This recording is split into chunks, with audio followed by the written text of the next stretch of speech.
Welcome back to the Mind Castle podcast. If you are listening to this, awesome. We also have a YouTube channel. And if you're watching this, then you'll be able to get some visual references to some of the stuff that we'll be talking about today. Yeah, this is an area where we talk about things that we're learning, a place where we discuss ideas and throw around things that we feel like have improved our lives and hopefully can condense it down and give it back to you guys so that it could possibly improve you guys' lives. So kind of hoping to learn together on some of this stuff. And today we're going to be talking about something that last time we recorded, we were like, ooh, we need to talk about this. We need to make an episode on this. That thing that we're going to be talking about today it involves communication and specifically how to communicate well, how to communicate very clearly, how to lead, and that's actually where it came out. We were talking about leadership. The big part of that is communication. And yeah, I'm not quite sure where we're going to go with this podcast. Yeah, this is going to be interesting. It's going to be a little bit because I'm a YouTuber, right? Reagan's a YouTuber. Reagan does leadership, like trainings and things like that, team trainings. So like communication is a huge part of our lives. It depends. It's a little bit different, like giving a talk versus, creating a video, right? Because I can cut things out, I can edit, whatever. You can script it perfectly. Yeah, and I can script it perfectly. But I think that's one thing that impresses me most about good YouTubers is their communication styles. It's something I've looked at a lot of, and I'm just like, I want to be like that. I want to be able to communicate in a very clear fashion in a way that people can understand, I guess. Yeah, that's really good. And maybe we should go into like, why should someone even care about honing their communication skills? So when we say communicate, all right, there's no way we're going to do a very, very brief synopsis. You can literally get a PhD. I have a good friend who has his PhD in communications. You're just brilliant. And there's a lot involving it, whether it's, so there's communication like this, where we're having a conversation, but there's also the cameras and the mics. So now it's not just a conversation. It's also a piece, a chunk of media that will be distributed. So now you have the medium, the distribution, the marketing, so to speak, the branding, there's all this packaging that the end user probably doesn't notice, but it's all part of the communication package. So you have everything very simple, from sitting down and having coffee with a friend and catching up on life. That's communication, all the way to the very high end, which highest end I can off the top of my head think of is a Hollywood movie production, where they're trying to communicate, especially now it feels like Hollywood's going really social justice warrior vibes, and they're really trying to communicate something, and you'll have hundreds, maybe thousands of people, working on this thing over years and years, and script writers and editors and filmmakers and directors and actors and all this stuff to produce this 1-2 hour package, that's a communication form, and it's insanely complicated. So you have all that and everything in between. So now we're going to hit some of the basic principles, and I'm going to reference a whole bunch of material that if you want to learn more on this, I got you. I got you covered.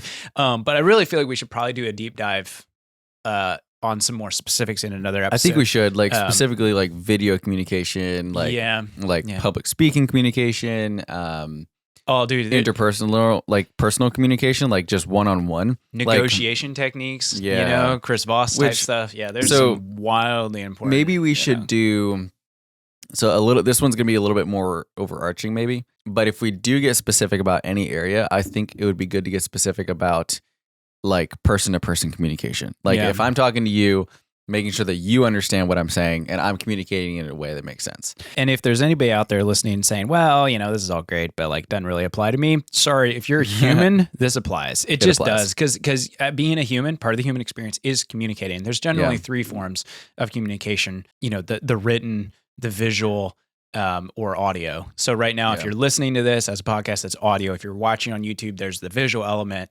And then obviously written, if we would turn this into, a blog post on our website. Check out our website down below, by the way. So those are generally your 3 forms. I would argue when we say communication, at least I'm not sure how you're thinking about it. I'm thinking of all 3 of those simultaneously because they do tend to overlap a lot. I think you're missing one though. One would be communication with ourselves. Oh, internal communication threads? Because I'm thinking external. Fair. That's right. Really, because that's good point. In my opinion, that's one of the most important things we could ever learn is because if you can't communicate to yourself what something means in an effective way, you're not going to be able to communicate that to other people very well. So it starts with you first, I think. So maybe we should. That seems like almost a whole podcast. It is a whole podcast. Because I think we should. In the last 3 months, I've been going through a lot of, I don't know what the word is, soul searching or whatever. Just a lot of really peeling back layers and getting back to who am I really, and like what am I trying to do again with my life? It's been super good, and I think everybody should do that on a fairly regular basis. Honestly, maybe not quite to the depth that I've been going through, but that has involved peeling back a lot of layers and being honest with myself and what are the things I've been telling myself subconsciously. What are the things that I'm identifying with? Which is a huge conversation, and I just read a couple books on it, and I know you've been doing a lot of work on that. Oh yeah, we should save that one for a future episode. Very, very important for all of us.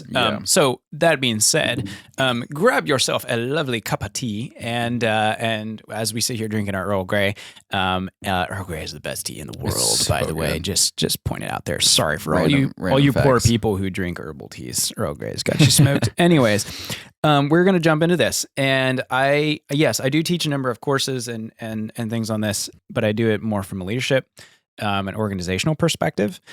That being said, the principles are universal. So everywhere from, again, having a coffee with a friend to leading a team, in your business to whatever.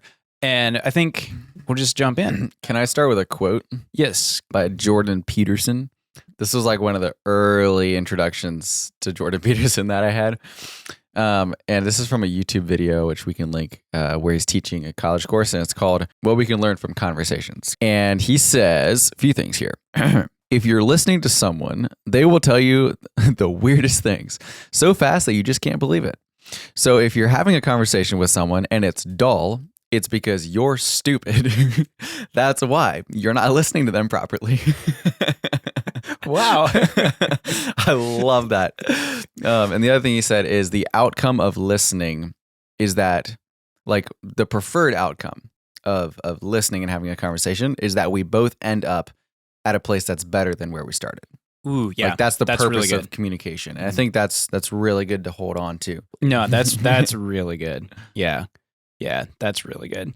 So that's the thing with communication. It's a two-way street. So listening is a very part of that, which again, it almost feels like we should just do a whole episode on the art of listening. I think we should. So I think we're going to have to just... I'm just going to start writing down notes write those down. Yeah, earmark that one, because the art of listening...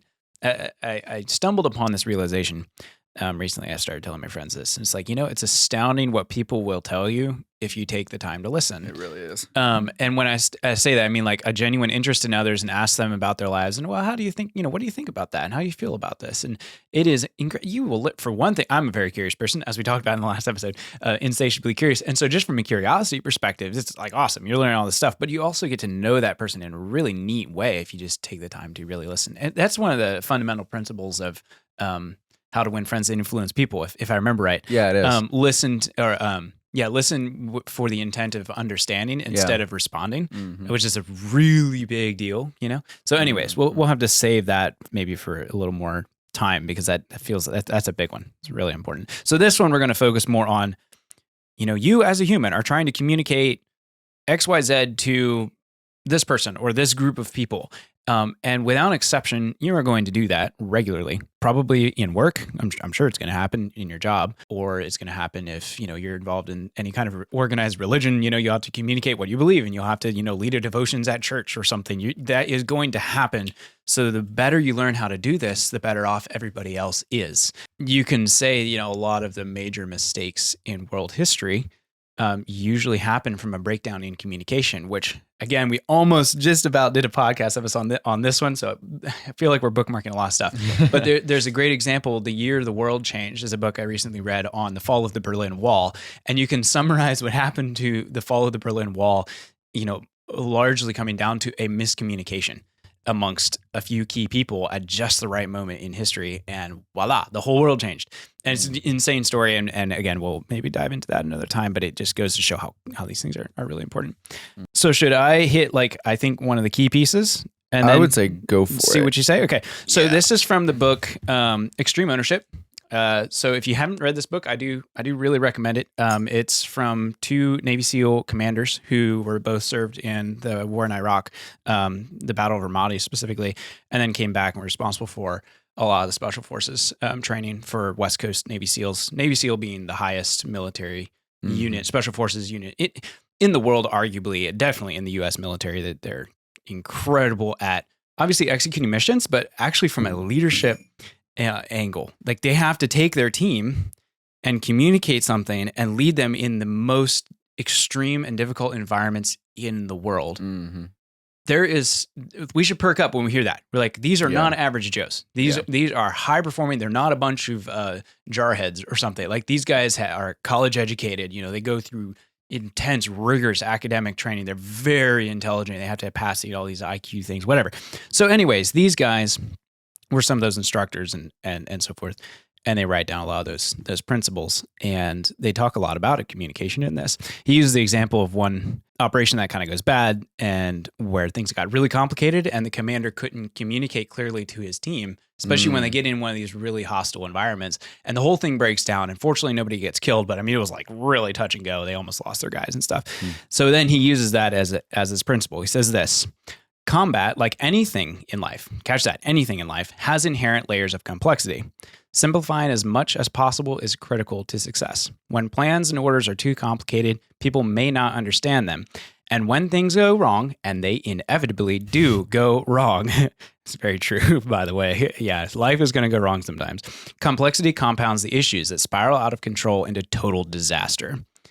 So, plans and orders must be communicated in a manner that is simple, clear, concise. Mm-hmm. If we could call this episode anything, I would call it those three words. I have seen so many leadership issues that come back to that.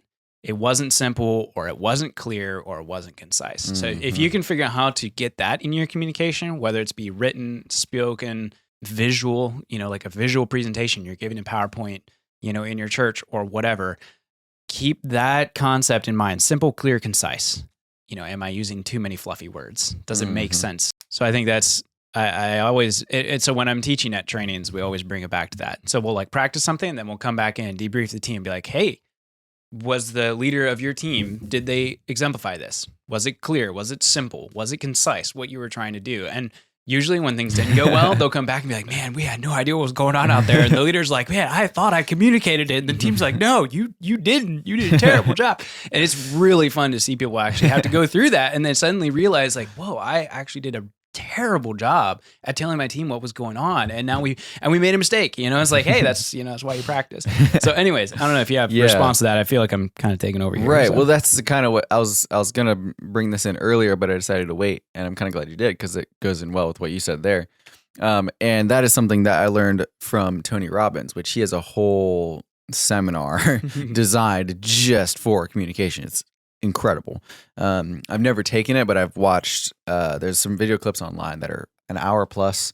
Wow. So they're giving a lot of it away. So they give, what, just like YouTube, which is like, 10% or like, okay, whatever. But it's a small portion. Is this like on YouTube? On YouTube. Okay. So there you go. If you want to learn better communication, maybe go check that stuff out, because Tony Robbins is a master.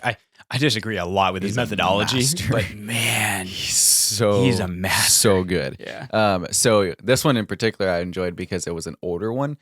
Some of his newer seminars are a little bit more geared towards like emotional well-being, which is awesome. Like that's amazing. I love that. But I wanted one that was very specific just to communication. And with this one, he specifically said something that stuck out to me, which was the meaning of communication is what the other person understands, not what you think you communicated. Ooh, and that hit me. And he spent a lot of time on that, because he's like, if I communicate something to you, what you hear is the meaning of my communication.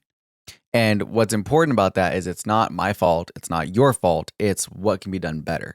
It's not like, hey, you shouldn't have like understood it this way. Like you should have understood me correctly. And the other person shouldn't be like, hey, you said this and this and this, and I heard this, and that doesn't make sense. It needs to be very much of like, we're working together on this. Communication is a work together type of thing usually. And the reason why I like that is because it really gives us amazing feedback to our communication. So like, if I communicate, like if I'm on a team and we're leading this out thing, and I tell you, hey, we need to do this, you do this, and you go do something like totally different, then that means that what you heard, what I communicated to you, was what you went and did because you thought that was right. And so then that, for me, that's like, okay, that's amazing feedback, because that means that level, that style, the way I communicated, everything, the words, the tone, everything that I used did not communicate what I wanted it to communicate. So I'm going to recalibrate. I'm going to take a different approach, and I'm going to figure out what your mode of communication is, so that when I communicate to you, you understand exactly what I mean. And that kind of comes back to the simple, clear, and concise, which are kind of like the overarching like rules of this. But then it breaks down a little bit more specific to like, some people need like a visualization in their head. Like you need to explain it in like a picture of something. Other people, they need to feel it out. Like, what's this? What's the mode? What's the ember of this thing? What's this and this? And you try to explain something kinesthetically to someone who's very visual. Like define kinesthetically. Kinesthetic is emotion-based, feely, touchy-feely, that kind of thing, where it's like, if I'm looking at a thumbnail, I might be like, it just doesn't feel right. And if I tell that to someone like you're a more visual person. And I look at the thumbnail, I'm like, duh, it's obvious. It looks great. Choose this one. I mean, it's way better. Yeah, we just literally just had this exchange. And I was like, I'm totally right. And he's like, I'm going to try it the other way instead. That's an example, though, where like if I'm communicating in that way to someone who's highly visual, they need to see it. They don't feel it out. They need to see it. So if I'm like, it just doesn't feel right, it feels a little like dark and moody and cluttered, like that's not gonna like make sense. That's not gonna quite resonate. They need to see very clearly, oh, you need this here, you don't need this here, you need that. Like it's more black and white. So like that right there is an example of your mode of communication and mine might be very different. So I need to adjust that. I need to know that, and I need to adjust that based on who I'm communicating with to be able to convey what I mean. And this is something that I ran into at being a dean at SMBI, because I believe to this day, what makes an amazing dean is the ability, or any leader in general, is the ability to talk to this person right here who is super kinesthetic, super feely. Maybe they're like depressed, they're going through a hard time, they're like down in the dumps, just like all needy, and you can sit right there and be with that person and have great rapport with them, and like they come away from that knowing he heard me, like he gets me. I don't know what he is, like what happened there, but he got what I was communicating. And then 2 minutes later, be able to meet someone else who is the exact opposite, who's lively, upbeat, abrasive, loud, in your face, saying this thing, and this person's doing this, and they're not getting this, and blah, blah, blah.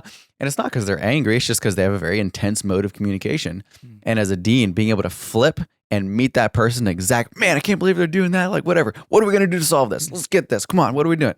And like meet that communication where that person then walks away 2 minutes later and says, man, that guy really gets me. I don't know what it is about him, but he understands me. And that right there, I think, makes an incredibly good communicator and leader if they can flip-flop in a minute's notice between those two people and both people feel perfectly understood. Are you familiar with Chris Voss' Never Split the Difference book? Ooh, I know Chris Voss a little bit, but I haven't read it. So it's a book, Never Split the Difference. Now, he was a FBI hostage negotiator for decades, very high up. He handled some pretty substantial, terrorism cases, hostage cases that were, whatever, all over the world. And one of his key principles is what you just described there. He calls it mirroring. I think it's actually a term in psychology. It is, I think, right? Or in communication. So like you actually want to try to kind of mirror the other person in not in a weird way, but it builds that connection of like, oh, okay, oh, they're getting it. They're hearing you. Like, he said it could literally be as simple as they say something to you and you literally just repeat it back. Like you come to me and be like, so-and-so said blah, blah, blah about me. And I sit there, I'm like, wow, so-and-so said blah, blah, blah about you. And literally just like mirror it right back at you. And that person will instantly feel, oh, they heard me because they mirrored it right back. It builds an instant amount of trust there. So it sounds like you're describing something basically the same thing, right? It's a really good book. You should give it a shot. That sounds really interesting. Anyways, not to run off of what you. That's really interesting though. Mirroring is that kind of goes down a different road of like building rapport with people. Rapport is basically that feeling inside of you that's like, this person gets me. Like they understand me, I understand them. That feeling, that connection, that when you meet someone, you just click right off the bat. That's rapport. And you can get good. You can get really good at building that with people very, very quickly. I would actually argue that's one of the key pieces of good communication. Okay. It's in this book, the Extreme Ownership book, where it talks about, I'm not sure exact language, but something to the effect of trust credits. Mm-hmm. When I'm working with you, communicating with you, I'm either building up trust credits or taking them away. You know, so if your boss comes and you'd be like, hey, you need to like get your act together. You messed up here, blah, blah, blah. It's like, okay, he removed some trust credits right there. Cause it's like, hey, I didn't know I was supposed to do that, boss. Like, come on, like, give me a break, right? Or if the boss comes to you and is like, hey, we had something mess up here. And like, it's totally my bad. I should have communicated that we needed this done by this time. I feel bad about that, but we really need this thing done by this time. Mm-hmm. And they'd be like, oh, okay, cool. Like that's understandable. They actually built some trust credits there because now the boss explained it. They understand. They're not throwing me under the bus. That's building those trust credits through how you communicate with the people around you. And I've worked with some interesting personalities over the years in different organizational leadership things. And it's really interesting when you have a leader that comes in pretty aggressive and says, boom, this is where we are. Stakes the claim, man. This is it. And this is the way it's going to be. And the rest of the team's like, wait, what? You know, and they were like, it's not very clear. And it's like, but you can't do anything about it because it's a brick wall. It's like stake in the ground. This is what we got. And the rest of the team either has to get on board or they're going to feel like, they're just being missed. So there, you're losing some trust credits. Yeah. It's not clear. It's not simple. It's not concise. Well, it might be clear. It just might not be very concise and simple. It's very clear where his brick wall is. Yeah. Right? But that's not the part that matters. Where it ends, man. Yeah. And so that's actually really important whenever you're working with a team, especially in a team environment. And this comes back to, again, a whole nother episode on this called the indirect approach of how do you communicate these things without being that guy that's like, well, bam, this is just the way it is, team. And like, we're going to do it and you better listen to me. That's just, for one thing, bad leadership, but also terrible communication skills. Yeah. And usually when people communicate that way, there's either some insecurity or they're under some really high pressure. They just don't have time. And they're just like, I don't care. We're just going to do it this way. Yeah. And you don't want to be like that. You know, that's not healthy. So we've been hitting that.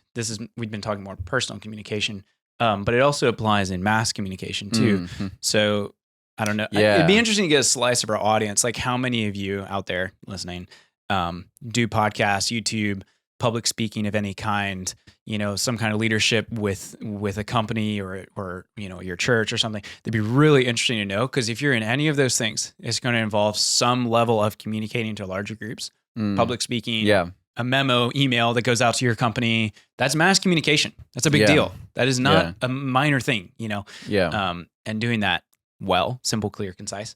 Right. So anyway, the high watermark for such things would be TED Talks. If you're watching this, you can see TED Talks.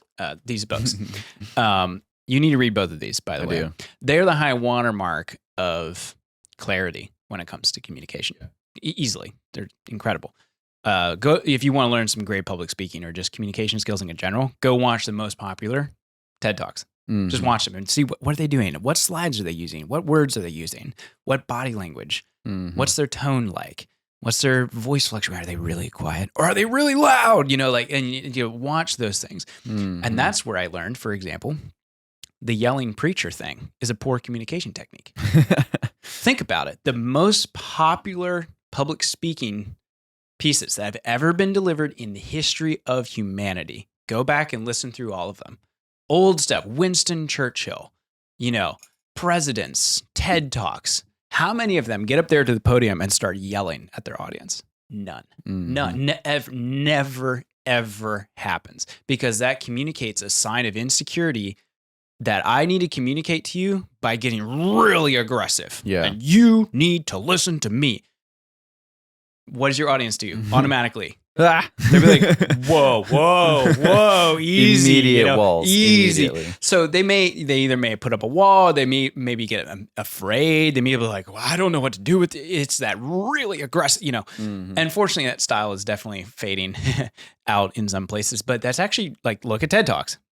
That's not how you communicate good ideas. Yeah. That's just not. So all that to say, these two books, one by Chris Anderson, which is like the leader of TED, wrote a book called TED Talks. The official TED Guide to Public Speaking, and it reads like a textbook.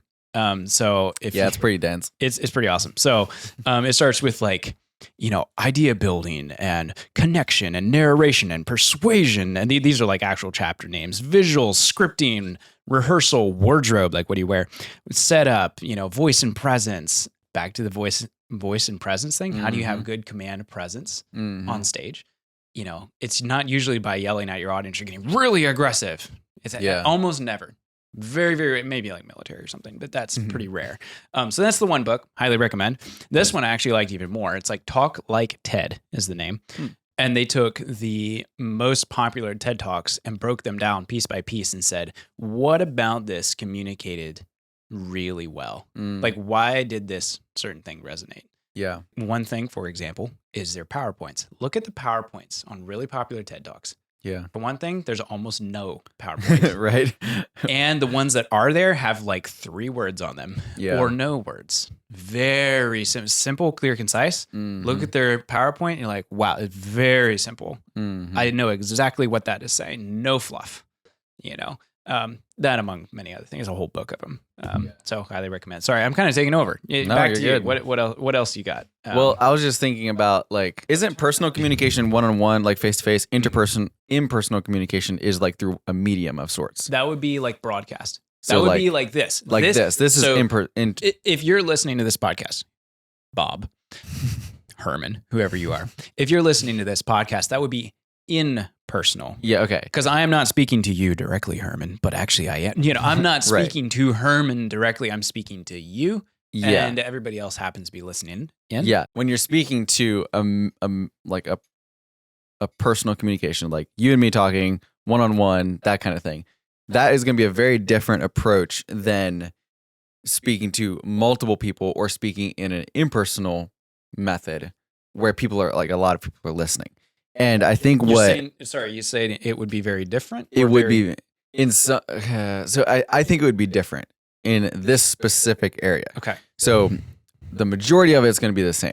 There's a little bit of a difference, right? There's back and forth. You can ask questions and so on. But one of the main differences I would see is when I'm talking to a person one-on-one, right? I can mirror that person. I can figure out kind of their preferred way of communicating with me. I can match that. But when you're talking to more than like 5 people or 10 people, you can't do that. You can't match this person here and this person because they all might be different. And you're saying mass communication. Mass communication. Yeah. Maybe that's not quite the right term. Mass communication as in a group, a team, whatever. That's interesting that you say that. There's I wish I could remember his name, very famous public speaker. And he said, when you do public speaking, you are essentially a conductor. The crowd is the orchestra. You're simply the conductor. Yeah. His point being, you actually can look at those people and get specific and mold and modify and like you're playing. It's not like I have it scripted perfectly and blah, blah, blah. In fact, TED Talks aren't scripted word for word. For example, the best ones aren't. Right. Interestingly enough. Yeah. They're scripted, but they're not perfect. That way it gives them that little bit of wiggle room for that personal mannerisms and things. Yeah. So I see your point. It's not the same, but I would argue the principles are fundamentally they're very identical. similar. I would say they're identical. You're modifying your techniques. Yeah, you're modifying it. Yeah. So like a great example of this, this is something that if you watch Tony Robbins' video on communication, he does this in the talk where he goes through presidents that were elected and he looks at all the candidates and he rates them. It's like, okay, he gets the crowd to rate them. He's like, okay, how satisfying was this person on an auditory level? Like just in how they sounded, how they, portrayed their communication, more auditory, like I hear what you're saying, or like that sounds good to me, like little stuff like that. But he rates them. So like, how do they sound auditory? Gets the crowd to vote. How do they make you feel kinesthetically? Like, do you feel connected to them? And he gets those people, like that's a specific kind of people. And then the visual side of things, where it's like kind of more aggressive, a little more black and white, a little more like, boom, this is the way it is, And he gets the crowd to rate all the candidates that were in the running. And every single time, the candidate that won the election is the one that had the highest, and all 3 combined not in like one or two major ones. So you would have a candidate that's like incredibly good at like communicating kinesthetically to people, and people are just like, oh, I just feel what he, like I can't get him, and then but that's not good enough because you have to bridge all of those gaps, and the candidates that won every single time were the ones that could meet all of those types of communication, everybody's type of communication, because it bridged all those gaps. So like that's a little bit more what I mean when I say like it's the same concept, but it shifts just a little bit. So like take the best TED Talks, for example. Take a really good YouTube video, right? They're going to communicate to you in a certain way. They're going to show you visuals that are a certain way. Yeah. And they're going to play a style of music or a style of audio in a video. Obviously, in a TED Talk, they wouldn't. That's going to be very appealing to those people that are more geared towards hearing the subject and like feeling the rise and the fall and the tension and all that stuff. And so it's really, really interesting to see that and like try to emulate that a little bit when you're giving a communicate or like when you're trying to communicate to more than one person. It's yeah, that's a part of it too about mass communication that most people I think are not very good at because it's really hard. Like you have to be very conscious about it. You have to be really in tune with the audience too. Yeah, you do. That's interesting because I'll give the same session over and over at a training from year to year. But each time I give it, it's a little different. Yeah. Because the crowd is different. Mm-hmm. The material doesn't change. Yeah. But I can see, they're a little bit confused on this point. I'm going to spend an extra 2 minutes, like, making sure they get it. So usually when I'm giving one of those things, it may be a bad public speaking practice, I'm not sure. But usually one of the first things I'll say is like I want engagement from the audience. So like if something doesn't make sense, say so, mm-hmm. or be like, hey, I'm not sure I get that. Can you explain that a little bit more? Or hey, I'm not sure I agree with that. That's actually really, really good to allow that kind of freedom for the audience to say, oh, okay. He's confident enough in the material that I could actually disagree with him publicly and it'd be okay. Now, obviously there are times and places you wouldn't do that, of course. Right. But when I'm teaching a class, absolutely. I want engagement. I want it to be a two-way street. Every time you're public speaking, it's a two-way street, regardless of what it is. There's you and the audience and back and forth. Yeah. And there's feedback going both ways. Right. You want to tap into that as much as you can. Oh, yeah. Whether personally, like individually, with a small team, and you're explaining that, it's your business and you're telling your team, blah, blah, blah, here's our metrics for Q1 and here's our KPIs and ROIs and blah, blah, all that stuff. It should be a two-way street and not a lecture, Yeah. Well, and that's why talking to a crowd of people is so much more fun.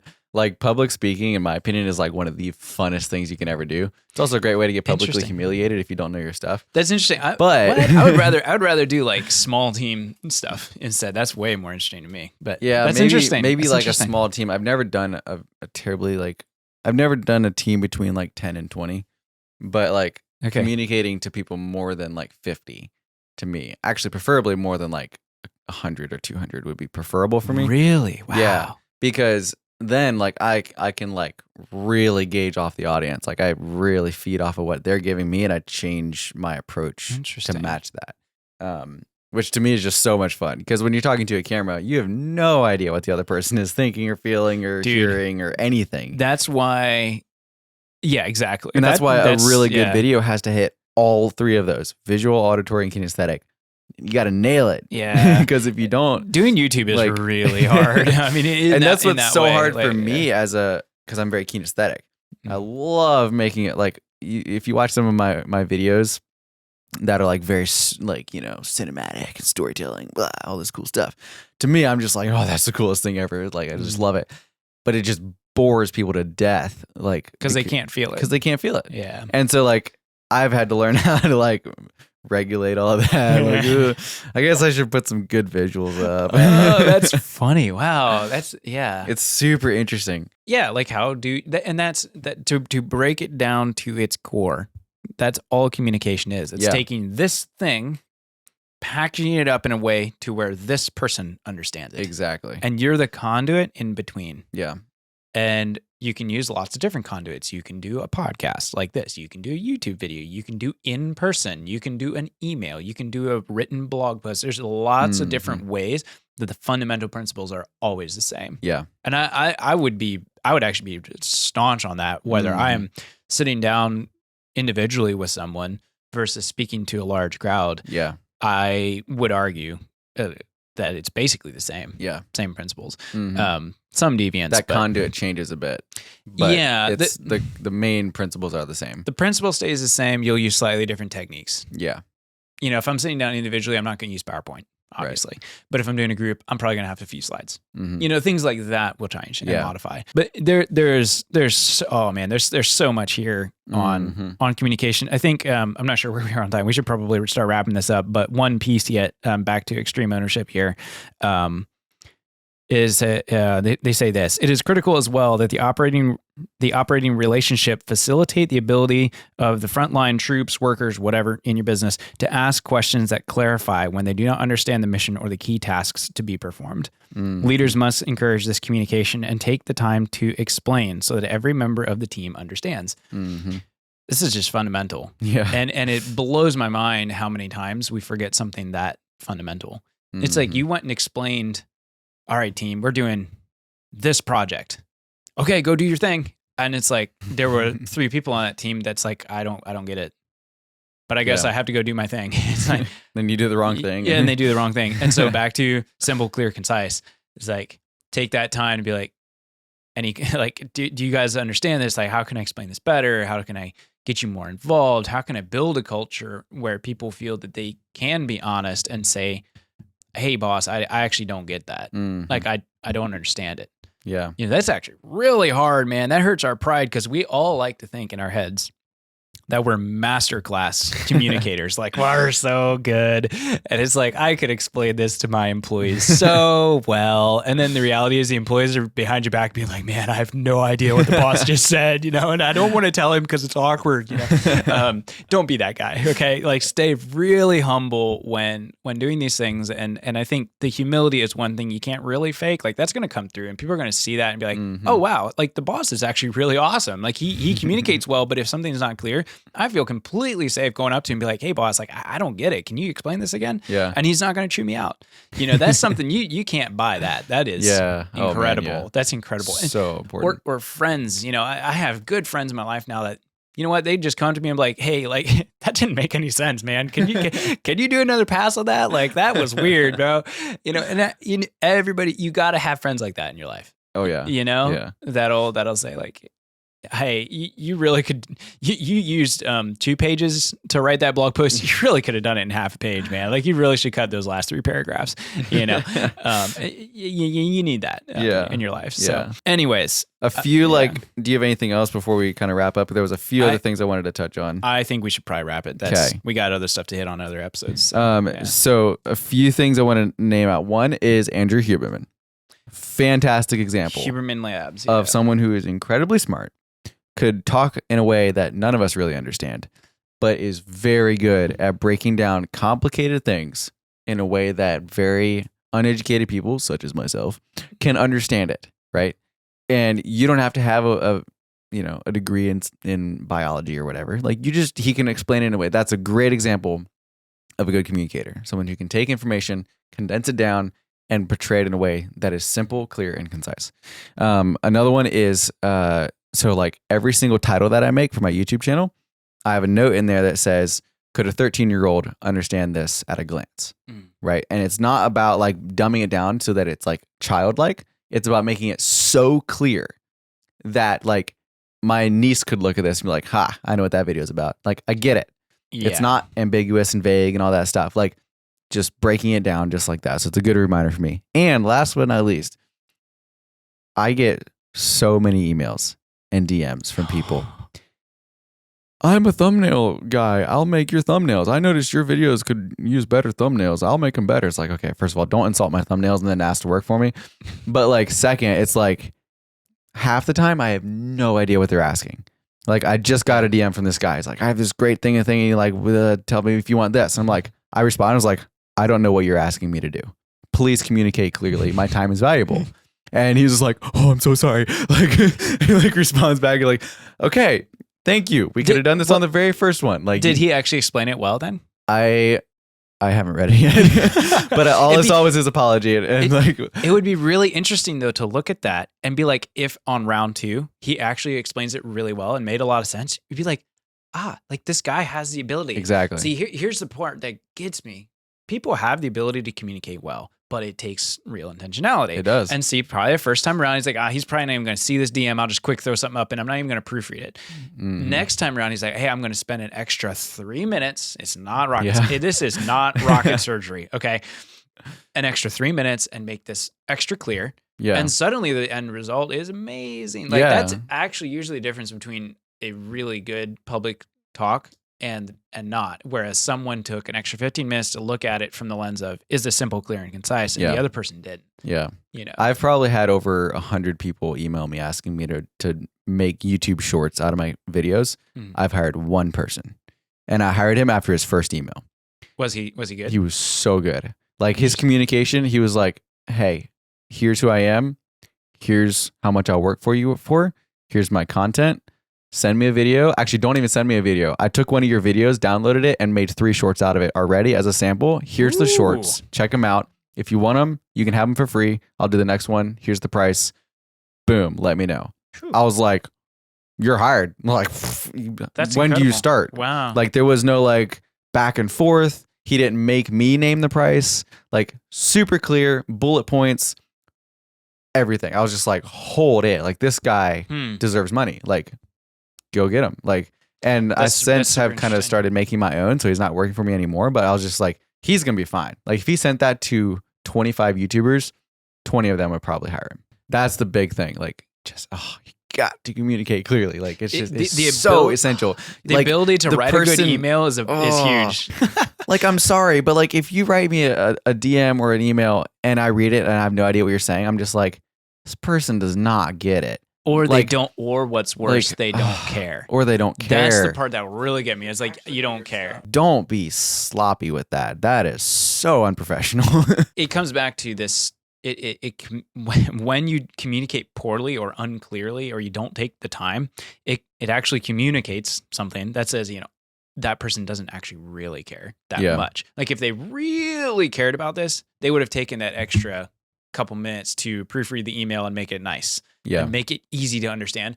So if you really care about something and you haven't developed the skill to communicate clearly, the people on the receiving end is going to be like, well, you know, I don't know. Do they actually really care about this? Which can really hurt what you're trying to do. That's why it's so important to learn good communication skills, because sometimes people haven't developed that, you know, and they're doing the absolute best and they tried really hard and they still sent you an email. It just doesn't make any sense, you know, and it's like, oh, that's too bad. But you see the effort at least. Oh yeah. And I'm like, hey, they really tried. They really care about this thing. Cause this happens to me a lot too. It's like, they really care about this, whatever nonprofit they have, you know, it's just like, oh man, like go find some, you know, courses on YouTube or something and get some really good practice of learning to write well, you know, learning to speak well, or when you call me, you know, communicate it very clearly instead of being rambly, you know?